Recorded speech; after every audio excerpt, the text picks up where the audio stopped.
Shalom, puji Tuhan.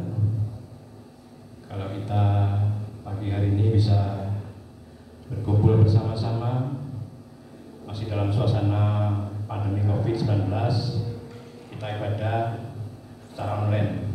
Tapi tidak mengurangi iman dan percaya kita kepada Tuhan Yesus.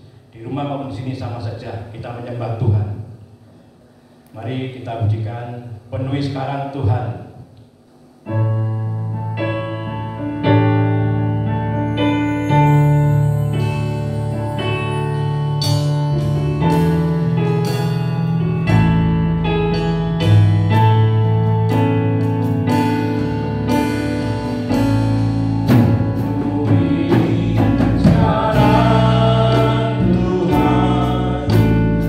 Penuhilah hidupku.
menyanyikan jalan Yesus, jalan kebenaran dan hidup.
Terima kasih Tuhan Yesus, karena kami memiliki Allah seperti-Mu, Allah yang senantiasa menyertai kami, menolong kami, menghibur kami. Terima kasih Tuhan. Pagi hari ini kami akan mendengarkan firman-Mu.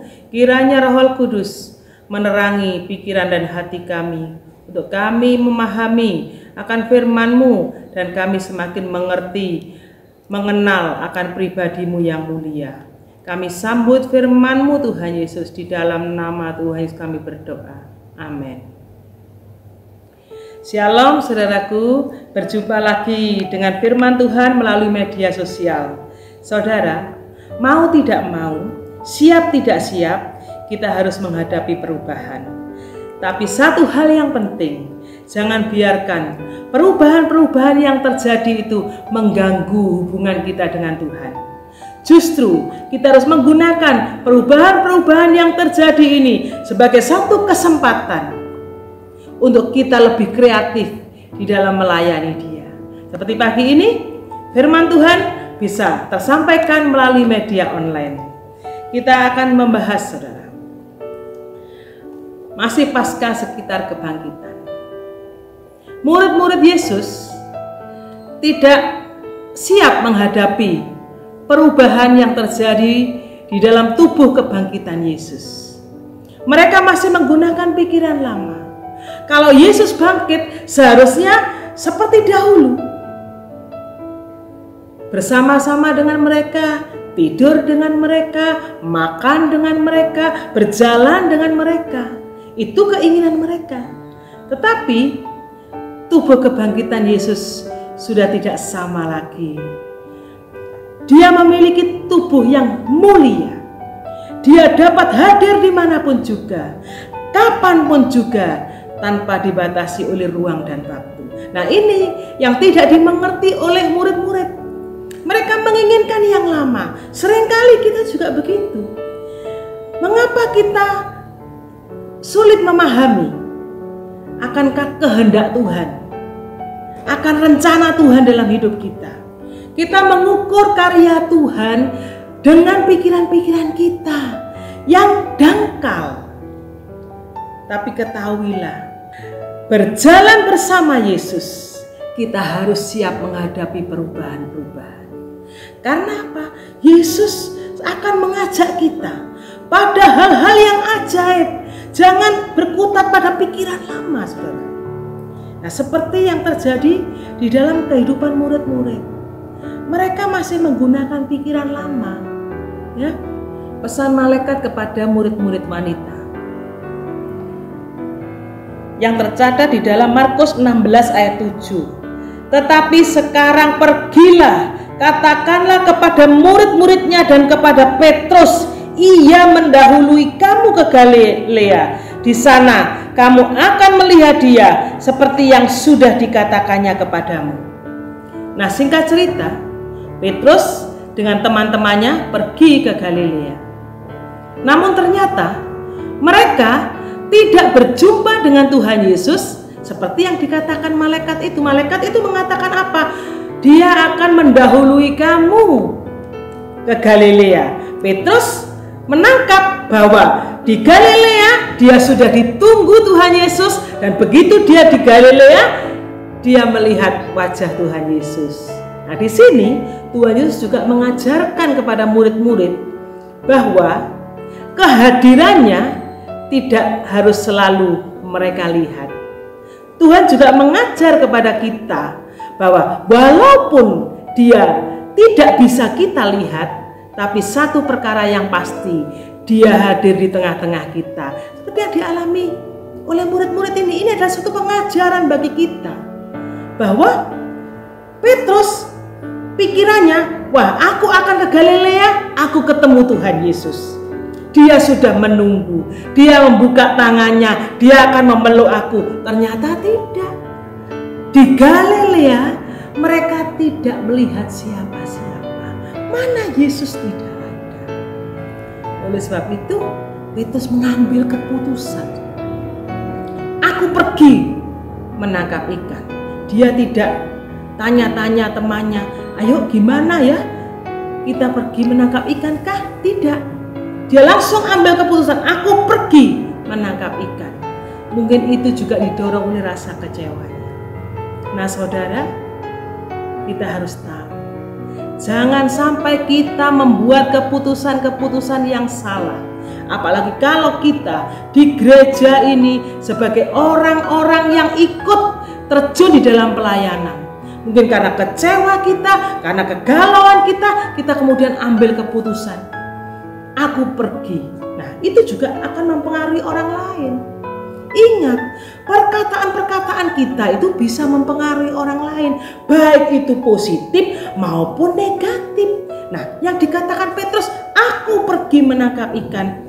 Murid-murid yang lain, aku juga pergi bersama engkau. Mereka pergi. Bagi Petrus, itu adalah tindakan yang tepat. Daripada nganggur, mau ketemu Yesus, gak ketemu Yesus, lakukan saja yang dulu sudah ditinggalkan.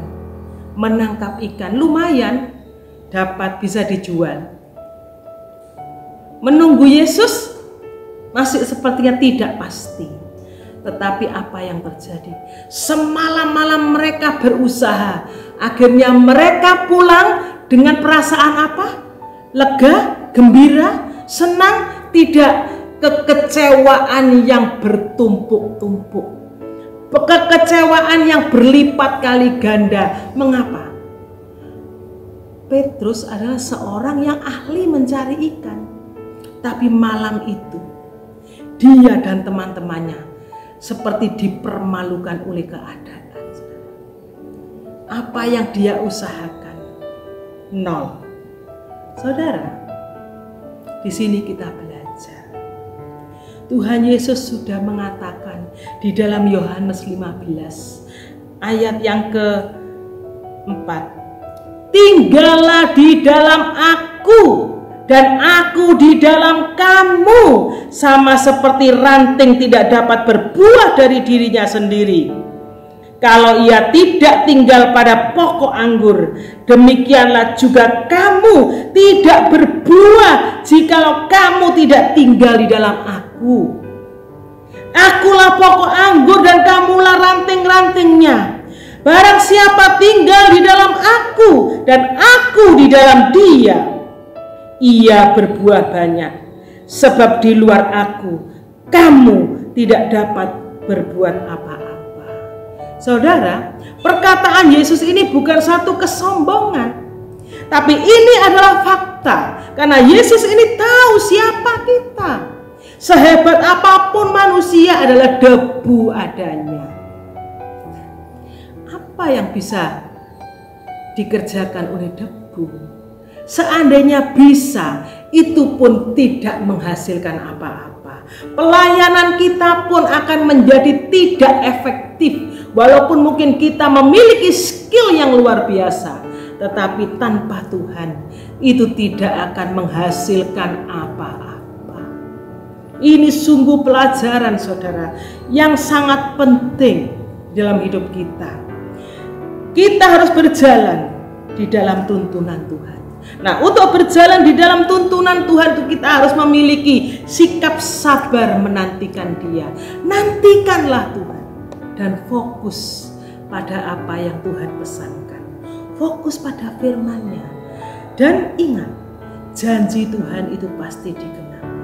Singkat cerita saudara, murid-murid pulang dalam kondisi kecewa, lapar, rasa malu, pasti harga diri menjadi jatuh karena mereka ahli mencari ikan, tapi malam hari itu tidak ada satu ekor ikan pun. Ini yang membuat mereka down. Tapi satu perkara yang luar biasa, Tuhan sudah menanti di pantai. Tuhan bertanya, adakah ikan padamu? Murid-murid bilang, tidak ada. Lemparkan jalanmu ke sebelah kanan. Semalam-malaman mereka berjuang setengah mati, tapi hasilnya 0. Saat ini sang guru mengatakan lempar, dan mereka saat itu masih tidak mengetahui siapa dia. Lempar jalamu ke sebelah kanan. Nah, saat jala terlempar, sepertinya ikan itu berebutan masuk ke dalam jala itu. Berkat itu berebutan masuk ke dalam jala yang mereka lempar, dan sehingga mereka sulit untuk menariknya. Ada 153 ekor ikan. Saat itu Yohanes murid yang dikasih tahu bahwa itu bukan orang biasa, itu pasti Tuhan Yesus. Saudara, kalau kita hidup taat, mukjizat pasti menyertai kita. Kuasanya ada di dalam perintahnya. Sebab itu belajarlah taat, rendahkanlah hati, tanggalkan keangkuhan. Jangan melayani Tuhan dengan pikiran kita sendiri. Jangan menjalani hidup dengan ide-idemu sendiri. Ikuti apa yang sudah dituntunkannya. Murid-murid taat, berkat menyerbu mereka seperti itu. Di mana berkat itu ada? Di dalam hati yang mau taat, hati yang mau mendengarkan.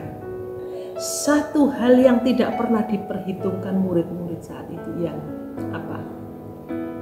Tuhan Yesus sudah menyediakan sarapan.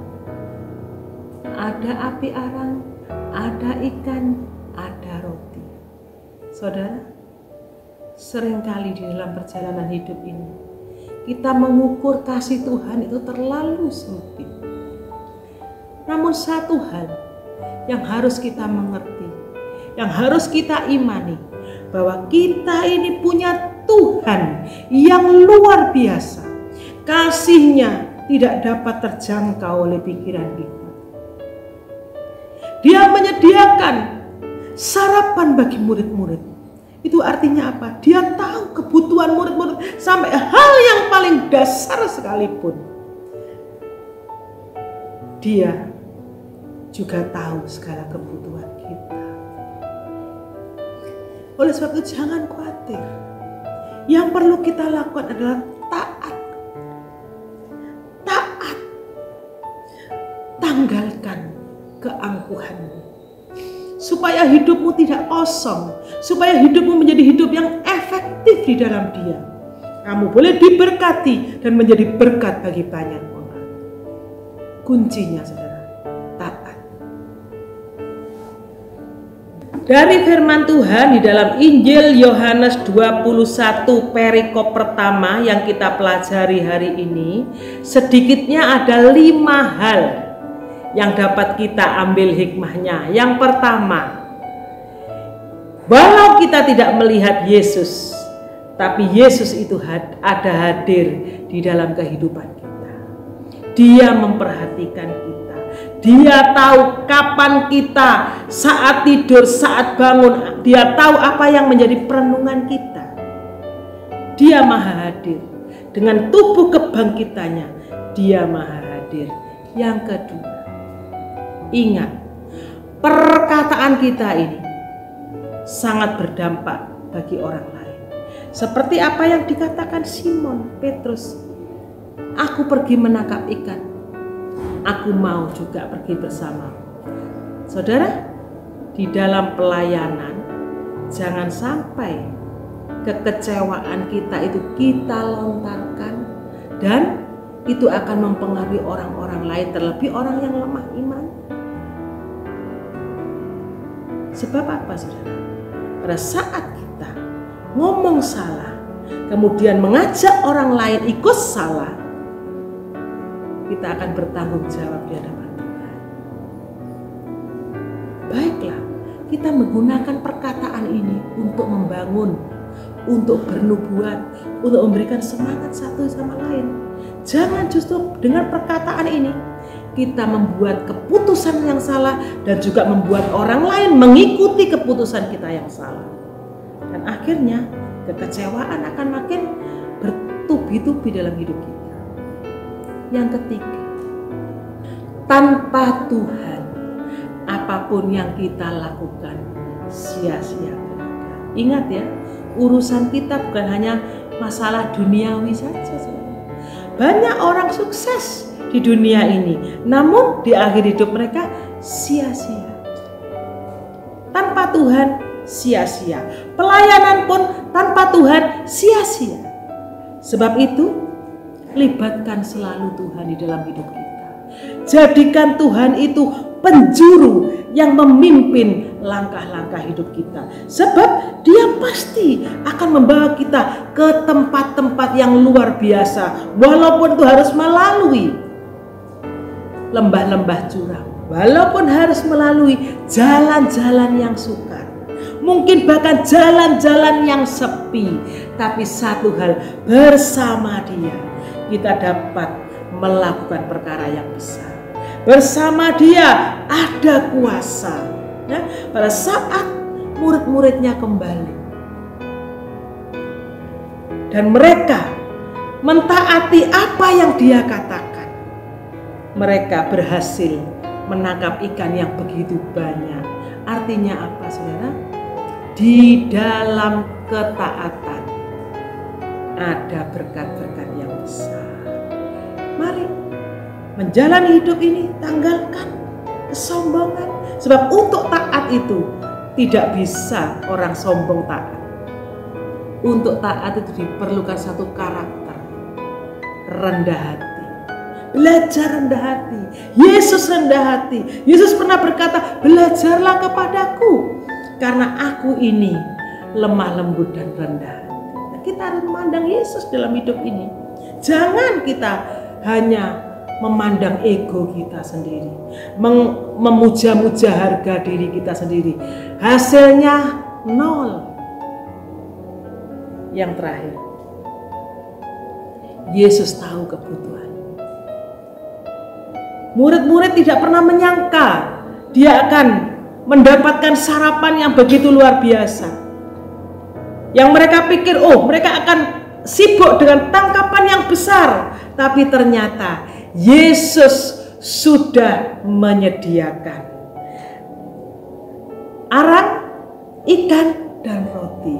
Saudara, ini adalah mengajarkan kita bahwa kita memiliki Tuhan Yesus yang peduli. Bahkan sampai kebutuhan-kebutuhan yang mendasar dari hidup kita, Dia memperdulikan kita. Satu hal yang harus kita lakukan apa, saudara? Fokus kepada perintahnya. Belajar nantikan Dia. Belajar taat. Di situ ada kuasa yang besar menyertai kita. Tuhan Yesus memberkati. Mari kita berdoa. Terima kasih Tuhan Yesus, melalui firman-Mu pada pagi hari ini, biarlah membentuk kami menjadi pribadi-pribadi yang taat akan firman-Mu. Menjadi pribadi-pribadi yang berhati-hati di dalam menggunakan ucapan kata kami. Supaya ucapan kata kami, Tuhan, boleh mempengaruhi orang lain untuk bertindak positif sesuai dengan kehendak dan rencana-Mu. Dan melalui firman-Mu pada pagi hari ini, biarlah hati kami boleh semakin percaya bahwa kami memiliki Tuhan yang luar biasa, yang sangat mengasihi dan memperhatikan, menjamin, bahkan sampai sekecil apapun kebutuhan kami, Engkau telah menyediakan.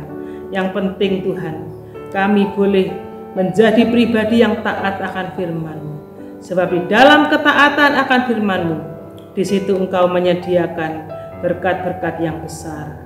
Terima kasih Tuhan, biarlah melalui firman-Mu pada pagi hari ini, kami boleh menjadi saksi-Mu di tengah-tengah dunia yang gelap. Berkati seluruh anak-anak-Mu yang mendengarkan, menyimak firman Tuhan pada pagi hari ini.